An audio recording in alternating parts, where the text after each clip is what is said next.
Might be the way to go. Vacuum down mattresses. Oh, yeah. What do you think? Yeah. Can do both. Could suck down vacuum and clean up. The temp? Yeah. Well, as long as vacuum's got an output. Gee. Yeah. As long as it's got an output. Do we have to have an output? Oh, no. You're not filling, you're sucking. Yeah.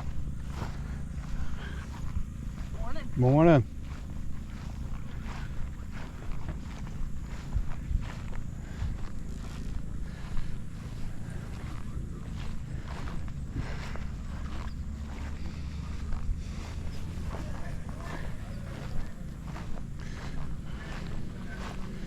Well, there's not very many people on the thing, so maybe a time to climb the We'll find a way Brutus. through. We can head that direction Yeah, instead of walking all the way down, you know. right. We're just gonna have to cut through. One that's fairly clear. I don't know if we're gonna find it though.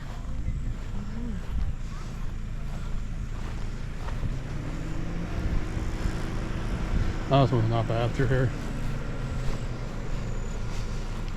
Oh, you did his out of wood, huh? It's got table and bench. Oh. That's kind of nifty.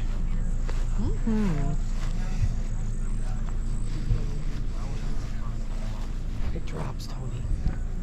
Oh, yeah. It looks like you got a scissor jack to lift it.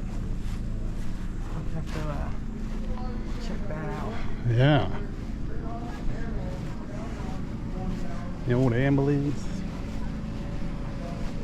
Ambulance.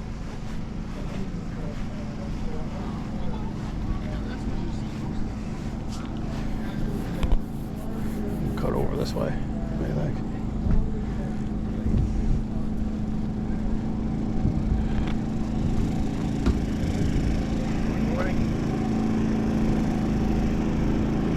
That's pretty quiet. Yeah. That's the Harbor Freight Special. Got quite a few of them over there too. Yeah. Oh, so they took the generators and put them close to the. Did they? That's what it looks like. Because they asked for a generator. Oh, maybe because that's quiet. So no generators. Oh, quiet zone, yeah. Yeah.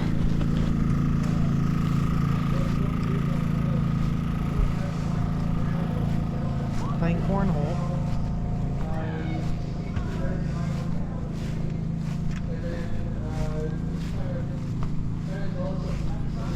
Or is this the miners thing? Oh, it is.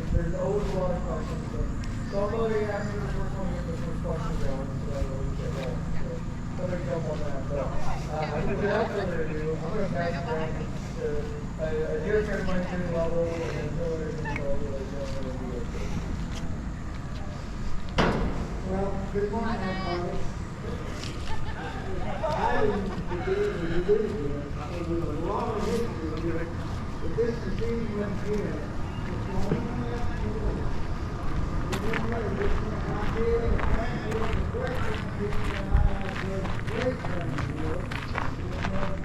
about money. Got over I here. think it's wonderful. It's really exciting to see how it happened, how it all come about, and I'll ask Karma to tell you about that. But I spent 40 years and 8 days in the coal mines. I never had a lost time accident in 40 years, and I was proud of that. I abided by the rules. But anyway, I went to work for P&M. They called me and wanted me to be a sample boy. I worked at Tipple and I sampled coal. $1.25 an hour. I had a little girl born and a little boy on the way.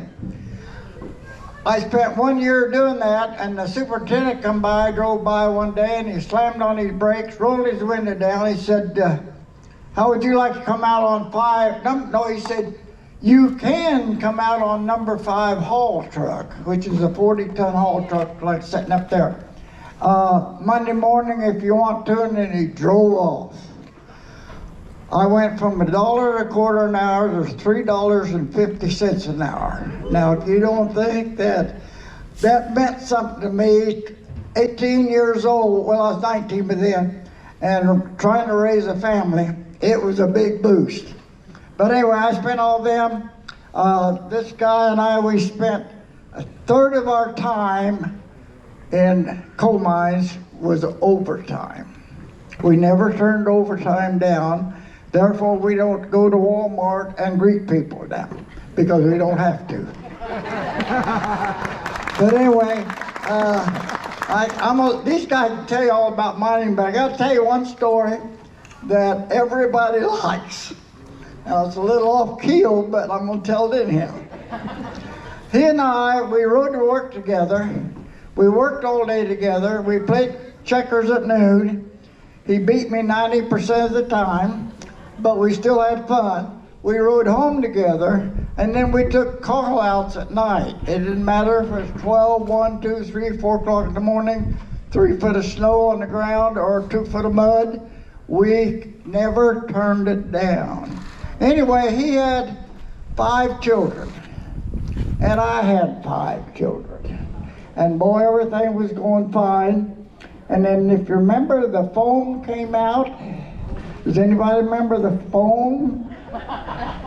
Well, I forgot about it. He bragged every day, "Oh, Jim, the best thing to ever come out." Well, we was up on the machine one day eating our dinner. And we just visited there. About that time, the operator turned around and he said, "Hey, Carmen, I see you're going to increase in your family." I looked over at him and his head dropped down. He had number 6. So it didn't work. But anyway, working in the mines with people like this was unbelievable. Everybody got along, everybody had a good time. We could tell some weird stories, but I'm gonna let them tell them. This here is Carmen Bocce, Dave Kemery, Emmett Sullivan, Louis Combe, and a famous commissioner called Woods.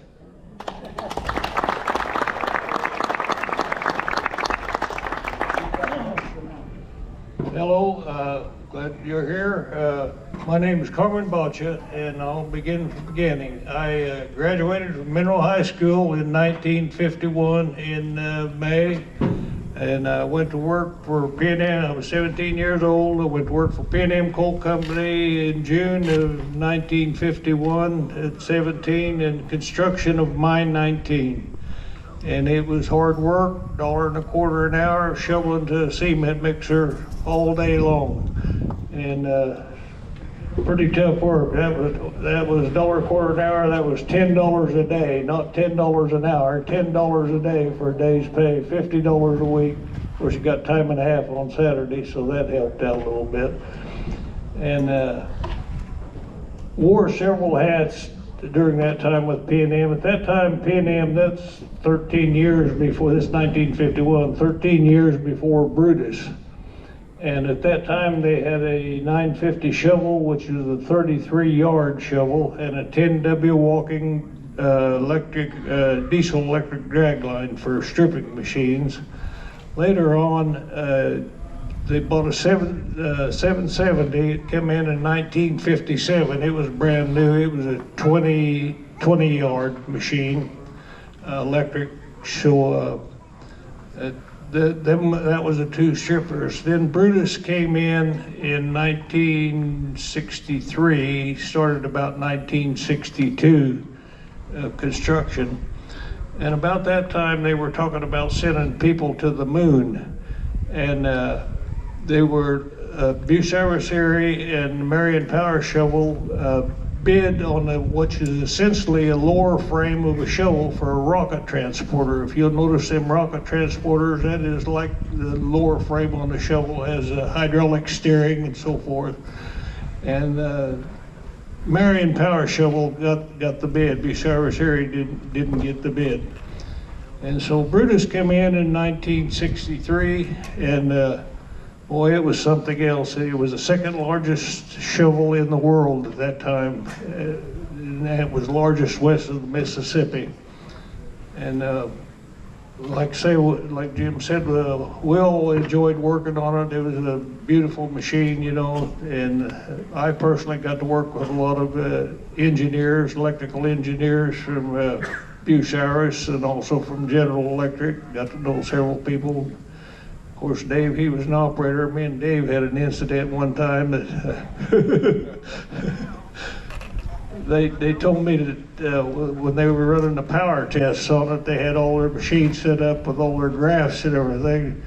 And I was the message man, so they told me to tell Dave to hoist the bucket up with a full load of dirt and then lower it with a full load of dirt wide open.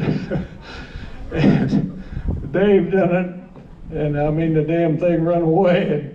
And if Dave hadn't tripped the bucket and dropped the dirt out, we'd have had a big mess here before Brutus ever got going good. And Dave says, "Don't you ever tell me to do that again." I said, "Well, don't kill the messenger. No, I'm just the messenger."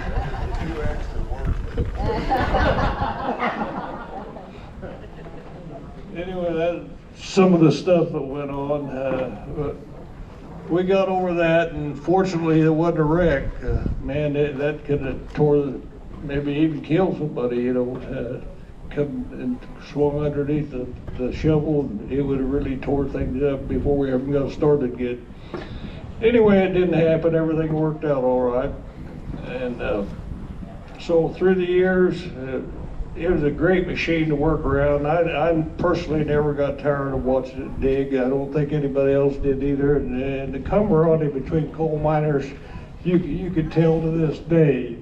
You know, we always enjoyed going to work, and the work was hard and dirty and long and everything else. And a lot of days was 12-hour days. I think in 1963, I worked 12-hour days, all except 2 weeks vacation and Christmas and Easter, maybe it was, I don't know.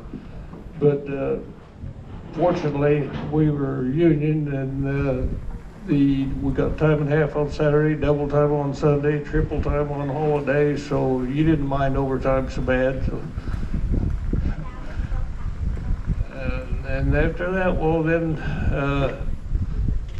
the economy kind of went bad, the inflation took off, and the reason P&M shut down, we were scheduled to go, I think, 5 miles northwest of here after we left this lease, and the company had bid long-term contracts at low price for their coal, the way I got it. I think it was $6 a ton or something like that, FOB of the mine. That doesn't sound like much. And they wanted an increase, and the power company said, "No, we got you right here. You said you'll produce the coal $6 a ton," or whatever it was. It was a low figure anyway. And inflation had took off in the 60s and was eating the company's lunch. And we were, a Gulf Oil company owned us at that time, and they had some good lawyers, I guess, and they found out the way they could get out of the contracts was to shut the mine down, and that's what they done, and that's the reason Brutus is sitting here. Fortunately for us, it's perfect now, because it's a perfect place, West Mineral and everything, so all ties up. And after Brutus shut down, it was shut down from 74 till 85, I guess, and the company had to do something with the machine. They either had to tear it down, so they tried to sell it, the way I understand. They tried to sell it. They had one bidder, and I think the one bidder bid $6 million or something like that on it. And they said, "No, that's not near enough." Well, they never got another bid, and so then they were forced with getting rid of it. And they decided they would tear it down, take all these salvageable parts like motors and generators, which is why the motors and generators are not in there now. They got that far with it, taking out the motors and generators, and they could salvage them and use them on other machines, and then they would junk the rest of it. And the reason they needed a negative price for the junkers because they had to cut it up in short, small pieces. And you look at some of the steel around here, it costs more to cut it up than you get in scrap for it. So then a group in Mineral, my son included, and he was the promoter about, because he seen people coming here, would come to his store after they visited Brutus. There was a fence around it. They even cut holes in the fence so they could take a look at Brutus and everything about the company donated. And so the guy by the name of Kenny Kemp from P&M Coal Company come down, and they got me because I had worked on Brutus. At that time I was working for at the Empire Mine, and to come and look about making a museum out of it, or some kind of museum or something for it. So I come down here with Kenny Kemp, and he run around looking at it, and he was P&M's representative, and he said, yeah, he looked around and said, that would make a pretty good museum. And so we went back to Pittsburgh, and what was her name? The woman that was, she was, Lunel Bass, she was head of the Chamber of Commerce, so we went to her office, and she wasn't in at the time, and said, the secretary said, I'll call her. She was at a meeting someplace else, and the secretary called her. She was there lickety split. And so the agreement was made that he was going to recommend that it be donated, and so it was. And I'll make this long story too long. So. Anyway, after that, it was donated, and we had what we call the Sunday Volunteers. Now, it didn't look like it does now. Whenever the Sunday Volunteers got a hold of it, they had cut the cables, and all the cables were laying on the ground in the front. The bale was down. The bale weighed about 30 ton, I guess, something like that. And we didn't have any contractors or nothing. All we had was Sunday Volunteers. And we raised that bale and got it back up. We made dead ends for the cables up on top. That's why they don't come back into the cable reel. They're dead ended on top because they were too short to come back in after that was cut off.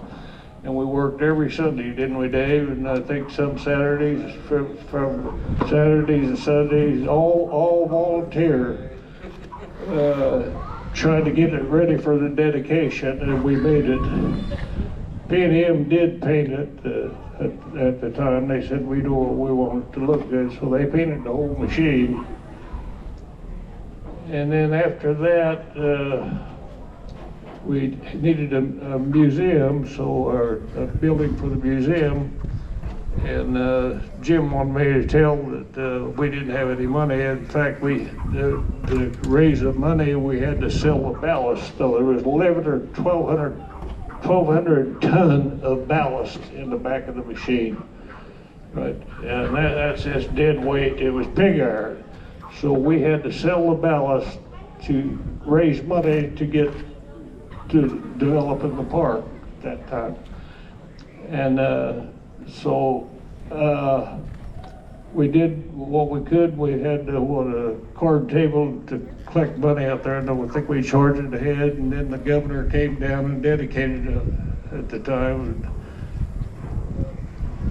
And I'm missing some steps here, but anyway, the governor came and dedicated it in '85.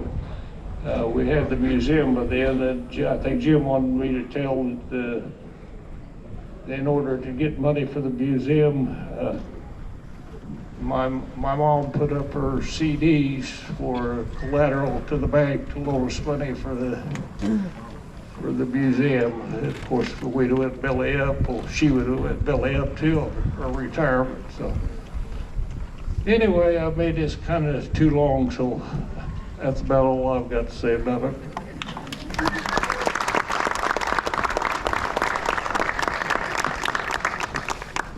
Carmen's being modest about his one mistake he made. But this thing had 8 500-horse motors lifting that bucket. If you saw a race car when they dyno them together, where they all pull, 2 motors pull the same, he could dyno 8 500-horse motors to where they synchronized on the power. And boy, you had some power in your hand. The horse cables would last from 6 to 9 months until we would pull them in two and replace them. And it was a powerful machine. And he's a man that kept it synchronized. 3 swing motors, 750 horse apiece. They were all synchronized. You could just, and crowd motors was smaller, but he's a man with a plan to keep it synchronized. And we had one time, we put in one motor that was not quite synchronized, and it would pull against us, and I think you had to synchronize it, didn't you? One of the horse motors. We'd replaced it, and everything in there has been replaced.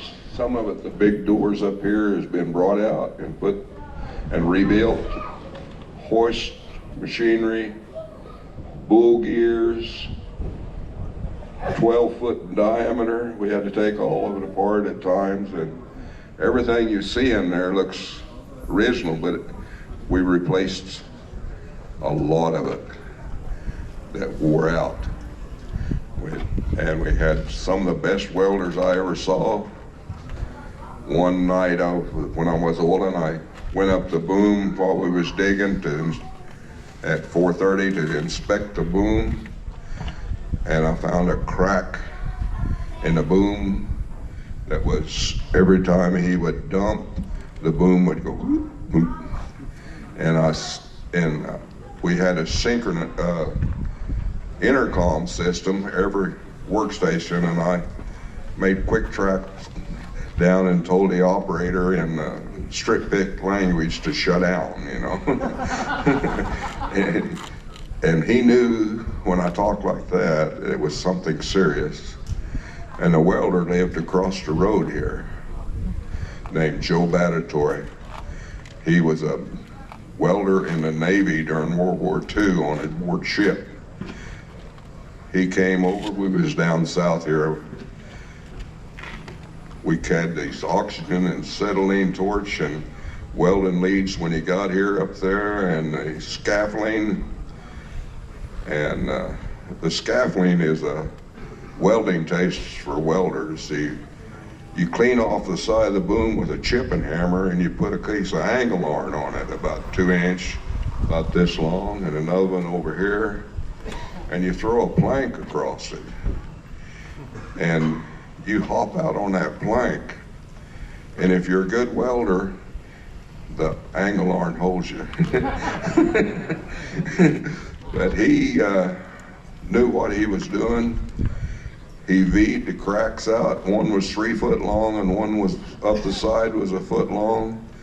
And before the shift ended that night, we were digging again. I mean, he knew how to weld. And there's other things too, that the lower frame cracked once. It was a big job. The bucket has been, the teeth buckets have been replaced where the teeth go on. We've had cracks one time that on the original tooth base, it wasn't too bad. I think it was 600 pounds of welding rod to put in it. And then the next time it cracked, it was over 1,000 pounds of welding rod. And all of that had to be preheated to 400 degrees before they welded. And that's when they ordered a second one. And I saw welders weld in that bucket with big blow heaters blowing underneath it, and that had to be 400 degrees. They had a chalk they would rub on it, and then when it got that hot, they put cardboard down to set on, and weld. And in the summertime, you used a hood, and you had a big handkerchief you hung on the night. You'd put your handkerchief on the back side so them darn bugs wouldn't come in and get in your eyes. They were totally blind, the bugs were. It was not a good time at times, but it was a good job. I started in 1960. These two boys here, they were small. They give them $1.25 an hour to start. And the man that hired me said, if you can handle a sledgehammer, we'll give you $1.50. And I faked it, you know, I did a little sledging. But I was started as a driller like Carmen, prospecting for coal with a truck drill, and then worked in the pit as a laborer and mechanic helper, and then a mechanic. Then I came on Brutus on the midnight shift on Halloween night of 1967 as a groundman. And I worked about 1.5 years as a groundman, and I got a chance to go to Oiler in early of 1969. And in 1971 or 2, I'm not sure which, the operator took another job in Kentucky, and I started operating Brutus. And I operated it, and I had foresight now. I'm bragging on myself here. I'm gonna make this bowl here. I parked this thing right here, and I dug all the dirt like they told me. And I said, someday we're gonna have big things going on here. But that was what I was told to do. And I put 2 monuments to myself. I'm gonna get my name carved in them. One's over here on this side. That's a big monument and one over on this side. I'm going to let my family decide which one they're going to put me under. But I worked for here. I went to Clemens and ran a 20-yard shovel when they shut down here for 4 years. And I went to Empire Mine in Missouri, and I worked 13 years and I closed that mine down. And then I went back to Clemens and worked for 7 years working on bulldozers. And that made me almost 38 years in the mines. And I had a heart attack shortly after and took my miner's pension and built me a mechanic shop and started working on bulldozers. And I worked till I was 68 years old. And my boy come down one day. I had us underneath a D7, putting a belly pan on, and he chewed my butt out. Can you believe your own son had come and blew it? He said, close this shop. If you had dropped that on you, nobody'd know it for 2 weeks. So I retired in 68, but I helped Carmen work on all this. And without Carmen, he's modest, without Carmen's supervision to get it all back together, it would not be like it is today. My hat's off to Carmen, and my hat's off to all of you people that have come to listen to this BS. Thank you. Well, my name is Emmett Sullivan. I started out in 1970 out here. I don't have as much time in as the rest of these before me, but I started out as a haul truck driver, driving one of those 100-ton darts. One of them was parked up there. I don't know if it still is or not. But then I had a chance to bid on a job in the tipple, where I was hauling coal too. I stayed up there until 1973 when they started shutting this mine down. And then I went on up to Lacine and worked at the Midway mine. And I bid as a welder in the tipple, and I was sent down here to work during vacation on rebuilding the bucket, putting new liners in it for 2 weeks, because those liners would get pretty thin, and we replaced all of those. And then after the mine shut down, I went to Lacine at the Midway mine, worked up there for about 17 years as a welder up there on that heavy equipment. They had 2 drag lines, a 2570, which is actually a little larger than this machine here, and then a Marion, it was a 75-yard drag line. And then when it shut down, I had a chance to go to the mine out in New Mexico, and I at not the Kimmer mine, but that was in Wyoming. The one in Mexico, I worked there, and I went underground for 3 years. And to tell you the truth, I'd much prefer to work on the top of this ground, not under it. But they closed it down because where the long wall was, it was getting too dangerous for people to get under there. We had the top started coming in, and the superintendent we had to crawl underneath of the head gate to get back there where he had his work at. And then he ended up closing her down, and then from there I went to Kimmer, Wyoming, and worked for P&M out there. And we had, instead of having underground or strip mines, they had what they called an open pit mine. And it was where they had several veins of coal, anywhere from 20 to 40 foot thick. And you started at the top and drove around the edges till you got clear to the bottom. And the one they called the big pit, why, they had 80 foot of coal in the bottom, and that's when I decided to retire. They offered me early retirement, so I took it. And when they got that 80 foot of coal out, they was going to close that mine down and start another mine. They had about 3 big open pit mines going all at once. And they had already started uncovering the new one they was going to move out of that one into. That I took an early retirement and came on back here, and shortly after that, why, I was asked to be on the board out here, so I decided to do that.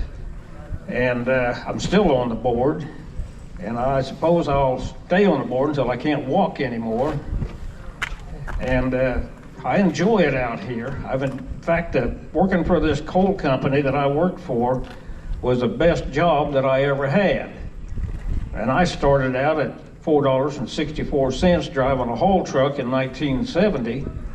And then progressively the wages went up, and the time I retired, I was making over $20 an hour out in Kimmer as a welder, working all 3 shifts.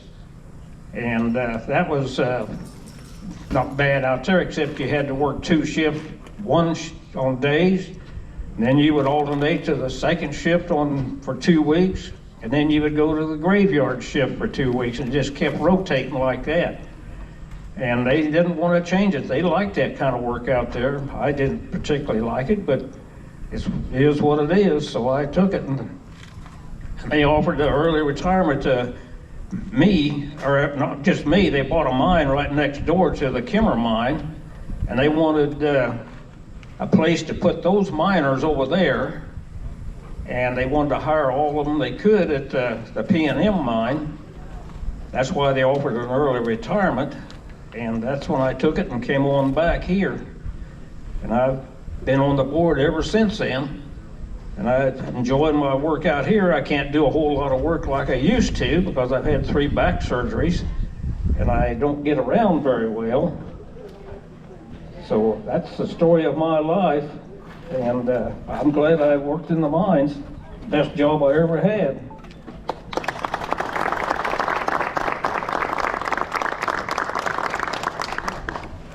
My name name's Roy Colm, and I started working here in 1968, right out of school. Started out as a pumper, and it had I think a 7-inch rain or so just before I started, so the water was some places 4 or 5 feet deep in pits, so you got to pump that water out, so that's how I got started.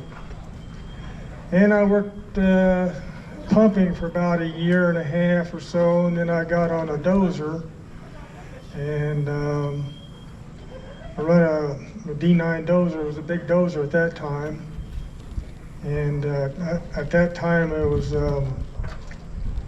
there was 2 drag lines and a shovel, but the smaller drag line, it broke down, and so they sent it to Empire, so it wound up being just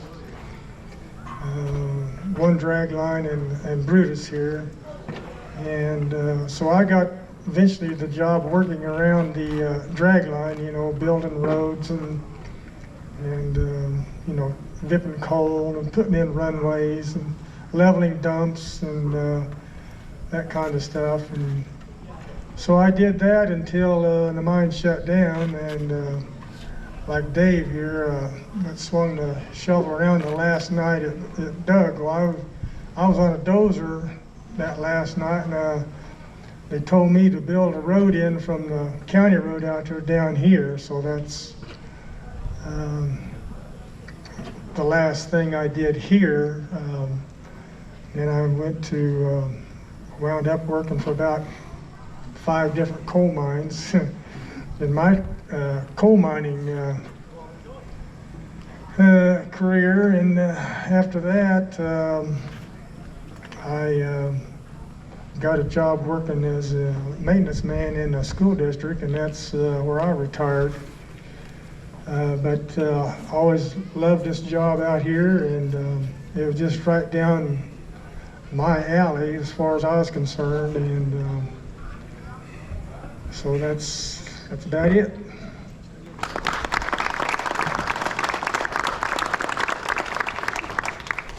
My name is Carl Wood. I'm kind of the pup of the people that's left. I'm the youngest one. I started when I was 18 years old. I took out here at PSU in Pittsburgh. They had offered an electrical course when I was still in high school, and I took it. And our electrician boss, or the electrician boss out here, was named Jim Garnett. A little closer. How's that sound to you? There we go. I'll start all over. My name's Carl Wood. I'm the pup of the bunch that's left. I think there was 125 or 126 of us working at the mine was in full production. I went to the college there because they had a 2-year electrical course, and I took it while I was in high school, and I got hard right after I got out of that. But that summer, I was a plumber for my uncle. And you know, like I say, and all different things like that. Well, Jim Garnett was electrician boss out here. He called me on a Sunday and he said, would you still be interested in working for B&M Coal Company? And I said, yes, I would. He said, well, you're going to have to go to Kentucky. I think it was Madisonville. Well, I lived in Pittsburgh my whole life. So about a week before I was supposed to go to Kentucky, he called me back and he says, can you come to the house? Now this is on a Sunday now, mind you. He said, would you be willing to go over and work on Brutus? And I said, yes, I would. I had 1 girl in, and my wife is expecting the second one. I don't know what we started out at. And he said, now this is going to be a 6-day-a-week job. I said, okay, that's okay. Well, 6-day-a-week. And it wasn't about 2 or 3 weeks. He says, you're going to start working 7 days a week. I said, okay, you know, money'd be great. Still a pup kid. And there's always plenty of work to do. At the time we had this machine, and it was 770 that ended up over at Empire. So the hours that you worked, you never knew when you was going to go home. But I will tell you one thing, I was on the evening shift or the midnight shift. Me and my partner, we followed Jim and Carmen. And the evenings they come to, we got off at 3 o'clock I think it was, but You may be there the next morning when they come in. Just depends where there's trouble.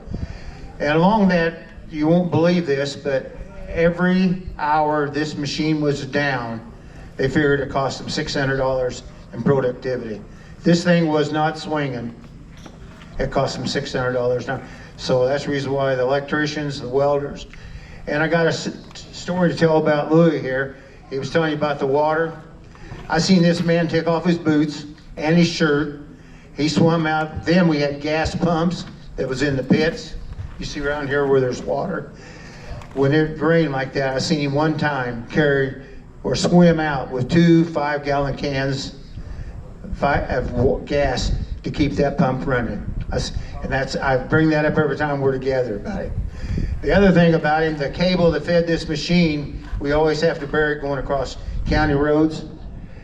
That cable weighed 30 pounds to the foot. Now, I'm gonna say it was 70 to 80 feet long across there. He'd get at one end like a jump rope, swing that thing, get it to bouncing, and put her in the ditch on the other side. Wow. That's how he's been a friend for many, many years, and he was strong, and I think he still is strong. Okay, I'm getting out. You know, like everybody said, we work 7 days a week, 12 hours a day, or what have you. So Carmen mentioned this. We got 2 weeks vacation. That's when they shut down, done their maintenance. Maintenance people worked. Then you took your vacation later on. Well, along Christmas time would come, and you had asked Emil Sandine, which was a mine superintendent, Emil, can we get off Christmas? And now we already worked Thanksgiving, all the other holidays, and you say about 2 or 3 days, don't you people want to work? Well, Emil, we've been out here all this time, and usually about the day before Christmas Eve, well, if you guys has got to take off Christmas Day and come back. Got one more story for tell you. I think we was in this lease here. I had 2 girls, because we never do nothing, because I was always working. Sure, I was making big money, but you know, my wife raised him, and she tells me that today. But a circus was coming to town, and they wanted to go. So I asked the electrician boss, Jim Garnett, I said, Jim, can I drive my own truck to the pit and leave about 6 o'clock, go to the circus, and then take the rest of the night off? Well, that day, the road that you guys come in on, I seen this thing wasn't swinging. And I thought, oh my God, what am I gonna tell the girls? Like I say, we didn't have phones. Our nearest phone was over here at West Mineral, payphone. And so he met me down the pit. And he says, you can't get off. I said, Jim, I've already promised my girls. He said, I'll make you a deal. You leave at 6 o'clock, you go to the circus, you come back to work. I said, that's a deal. You know what time I got off the next morning? 7 o'clock in the morning. But, you know, that's how dedicated we were, and everybody worked as a team. You don't see that no more. No one argued or complained. You never complained about coming to work. They figure every day this thing was 70 degrees out, whether it was 110 or 20 below, this thing swung. Because when we change cable from one end to the other, we do it about in 5 minutes. That's 1,500 feet. Either you walked or climbed the high wall. Today you couldn't do that. But like I say again, I cannot say nothing but great for P&M Coal Company. I worked out here till 1974. Louis was a dozer man, Dave was the operator, and I was the electrician. And you're sitting on probably 3 to 4 foot of limestone, so this thing won't settle and break. But again, like I say, it was nice. And one thing I wanted to say at the first, I'm glad you people's out here. I'm a county commissioner in Crawford County.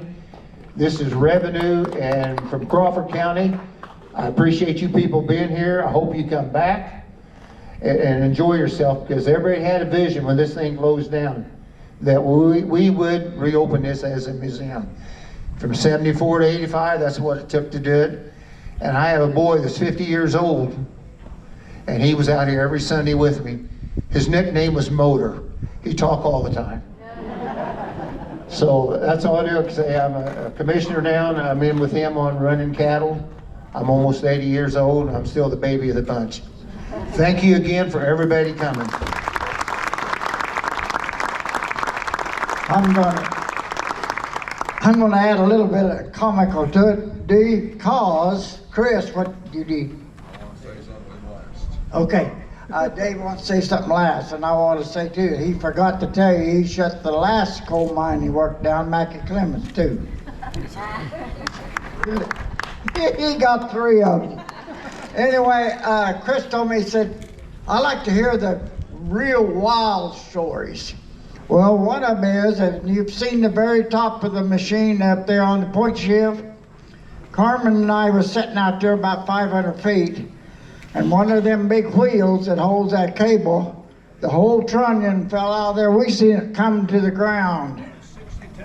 60 tons hit the earth, and it shook the earth. Well, I thought, boy, this might be the end of our job. By morning, Belger had big cranes in here, and they put welders up there and welded that back. Had to be a malfunction from whenever they put it together or they made it, because it never happened again.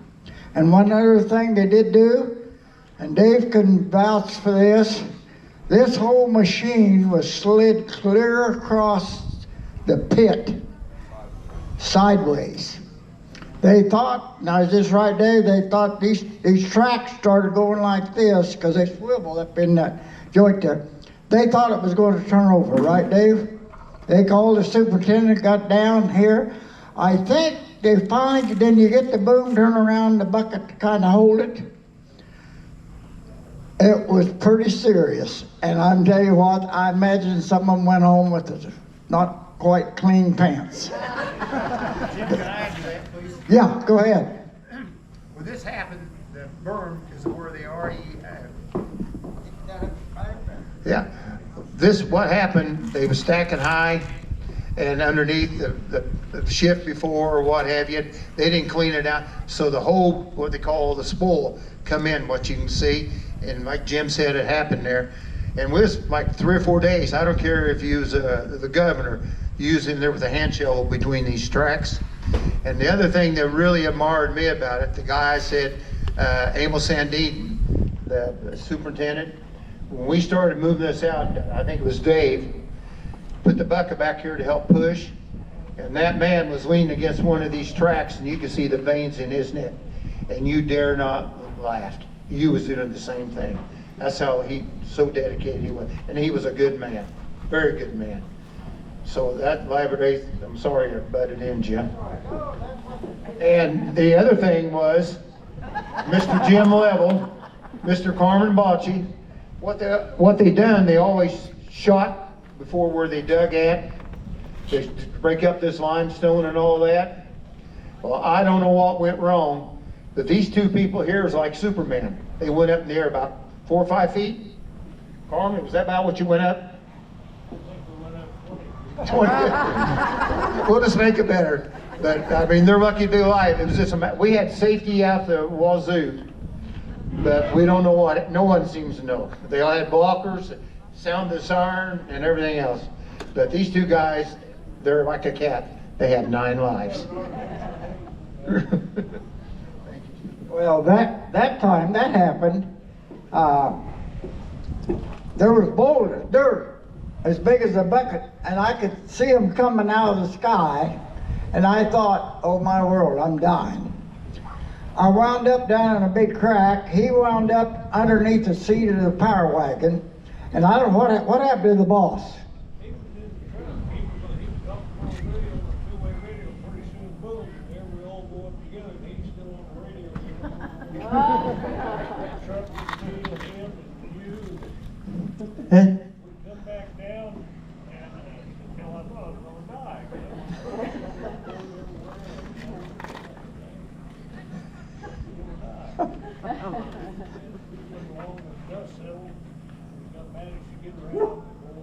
It was terrible. It was pretty close. But I do want to say one thing about the guys that got along. This guy and I worked together every day. We rode to work together. We ate dinner together. We played checkers at noon, and he beat me 90% of the time. No, I didn't. Anyway, we rode home, and we took service calls at 1, 2, 3, 4, 5 o'clock. I had a phone on the upstairs, and many a nights, and he can vouch for this, I got home, took a shower, ate my supper, got in bed, the phone rang. Hey, power went off. We didn't even think twice. We got up and out there, and you will not find people doing that today. They're not dedicated to the world. But I'll tell you what you do. I'll end this. If you need to talk to somebody, we get people out. I'm here about it every day. And last year we had 24,000 visitors to Big Brutus.